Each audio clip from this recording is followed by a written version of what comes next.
চট্টগ্রামে পঞ্চম বিয়ে করায় স্বামীকে হত্যার অভিযোগ উঠেছে চতুর্থ স্ত্রীর বিরুদ্ধে। এ ঘটনায় অভিযুক্তকে হেফাজতে নিয়েছে পুলিশ। শনিবার রাতে নগরীর হালিশহর আবাসিক এলাকার একটি কলোনিতে এই ঘটনা ঘটে। চতুর্থ স্ত্রী নূরজাহানকে নিয়ে ভাড়া বাসায় থাকতেন মোহাম্মদ আলাউদ্দিন। সম্প্রতি আবারও বিয়ে করেন তিনি। এতে ক্ষুব্ধ হয়ে ধারালো দা দিয়ে স্বামীকে কুপিয়ে হত্যা করেন নূরজাহান। পরে তাকে হেফাজতে নেয় পুলিশ। এ ঘটনায় হত্যা মামলা করা হয়েছে। নিহতের বাড়ি নোয়াখালীর সোনাইমুড়িতে।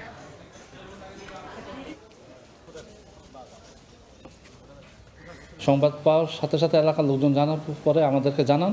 আমরা তৎক্ষণাৎ সেখানে উপস্থিত হই এবং ভিকটিমের সুরথাল প্রস্তুত করে আমরা পোস্টমর্টমের জন্য প্রেরণ করি। আসামিকে আটক করি। মামলা প্রক্রিয়াধীন আছে।